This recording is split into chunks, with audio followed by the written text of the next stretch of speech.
Okay, while you've been getting clay, many of you may have noticed this piece of machinery over here. I call it machinery, but it's not necessarily that. But this is what we call an extruder, all right? An extruder is going to be basically your best friend if you don't like rolling coils, okay? So I'm gonna set this here so you guys can see what I'm doing, okay?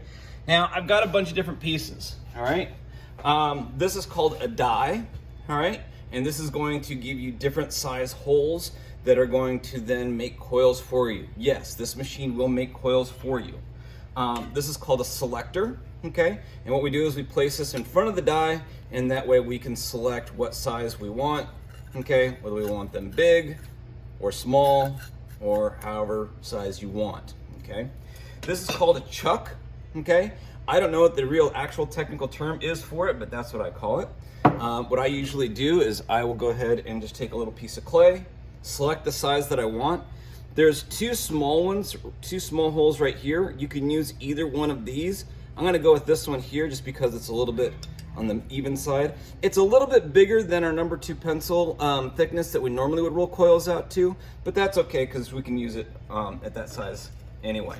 Make sure that the selector is on top of the die, okay? So the selector goes on top of the die, so that way as we're forcing clay through it, clay's not gonna go into any one of these other holes and it'll only go out the hole that we want. All right, so I'm gonna place that in there. If you're the first person to use this, there won't be any clay gathered around the bottom of that, so I'm just gonna use a little piece of clay, and what that's gonna do is that's just gonna hold the die and the selector in place. Maybe a little bit more clay to really hold it in place. Okay. If somebody's used this before you, you can just add clay to it and it's not that big a deal. You'll notice that on the end there are these two reversed hooks, okay? Those are gonna go into the 2 pins that are here. This slides up, twist, and now that's locked into place. Now your clay that you're gonna be using, you can stuff this as full as you want. It does not matter, okay? Just make sure that you have something there to catch,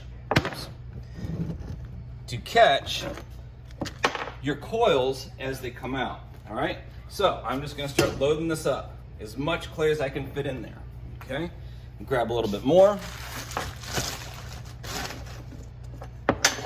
You'll notice that I have not wedged this clay, mainly because it's going to compress it enough to where that's not that big a deal. Just make sure that your clay is narrow enough to fit in there, okay?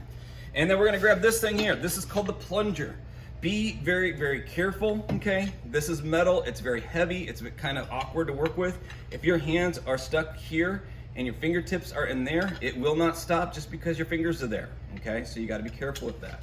So, we have a ring here. This ring is gonna go up and over the top of this shaft, and then the bottom part, this round part, is gonna go into the tube where we put all our clay. So this goes over the top, the plunger goes down into the cylinder, okay? And then it works kind of like an old-fashioned water pump. You're gonna move it up and down, okay? And you just kind of continue to pull this down until you feel a little bit of tension. At that point, you're gonna have to really lean on it, all right? I'm gonna take one of our green totes, okay?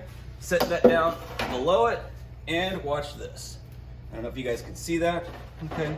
But this will make coil after coil after coil. So each one of these pulls down on this, and I'm just using my other hand to guide this down like so, okay? And so you guys can see it,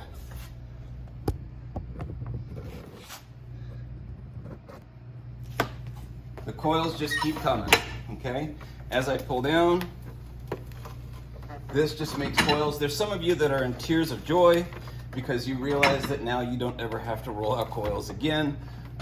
But honestly, I like to do it if I'm just making something small. Now, this is enough coils for not only for you, but probably for you and 2 or 3 other people to work with throughout a good portion of the class period.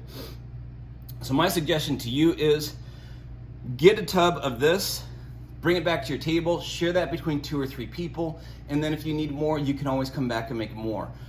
If everybody in the class does this, it's gonna be 45 minutes before everybody gets a chance to make coils, and you're barely gonna have time to work.